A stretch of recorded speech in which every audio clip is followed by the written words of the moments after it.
Joining us today, we have Henry Burns, a graduate student in radiological engineering at Georgia Tech. It's so good to have you here. Let's dive right in.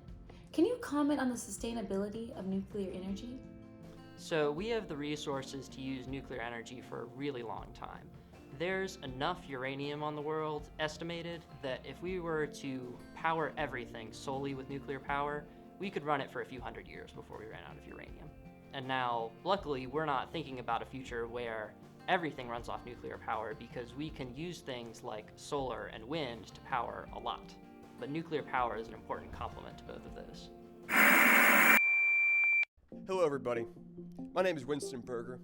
I'm a truth seeker, an information chunk monkey. You may have heard of me before.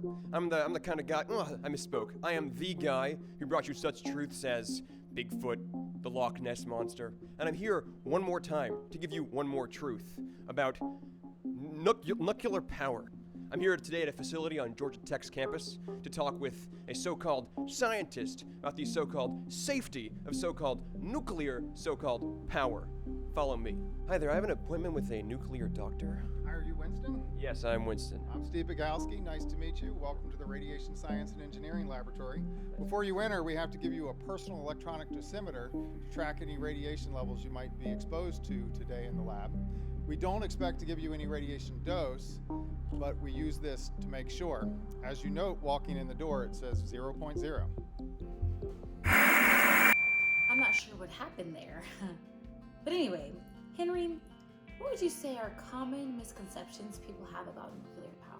So people are worried about living next to a plant, and they think that it's dangerous in some way. And some people think that it's dangerous because just living next to the plant might get them some radiation. And there's no reason to be worried about that because there's no radiation that escapes from a nuclear plant. There's a whole bunch of concrete in the way.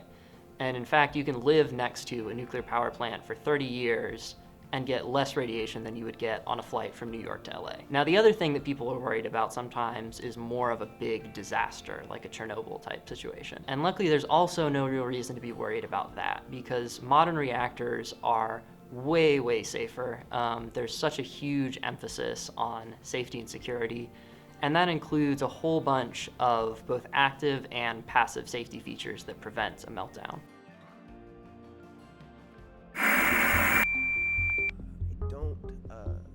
I'm not going to touch this thing. It's a little, I'm assuming either this is some kind of radioactive material or it's the remains of a guy named Crenshaw.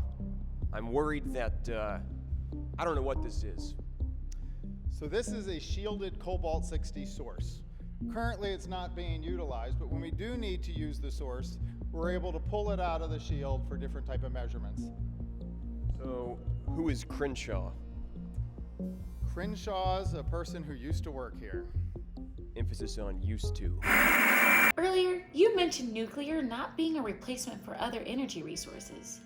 Then why do we need it? So wind and solar are fantastic, but they have a few problems. Most places have a sunny season and a windy season and then an off season. So powering something just off of solar might make a lot of sense in a region with year-round sun, but it's not going to do much for you in, say, Seattle. Long-term power storage isn't really good enough that you can bank everything up during the sunny season and rely off of that. I just want to know how exactly, when you're loading these rods in there, how exactly can you tell that it is 100% safe? We're able to monitor radiation very, very, very accurately and sensitively. To be clear, this Happy Meal box is making sure there's low levels of radiation. What we can see is that the radiation levels very close to our experiment here are really just representative of background. And in fact, since we are in a fairly shielded area here, our levels are actually slightly below what we might even be seeing outside. I'm loving it. Do you have any information on what Vogel is?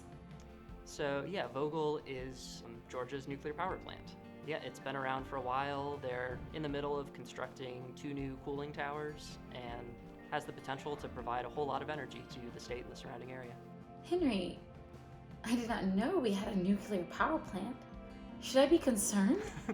No, not at all. In fact, if you've been living here this long without even knowing about it, I'd say that's a pretty good argument that it's completely safe. All right, Steve, well, thank you for showing me around. Folks at home, I'm sorry to announce that my personal dosimeter is still at 0.0. Thank you so much. I've been a zero my whole life, and I couldn't even get radiation today, so. Thank you for joining us today at RNN News. We will see you next time.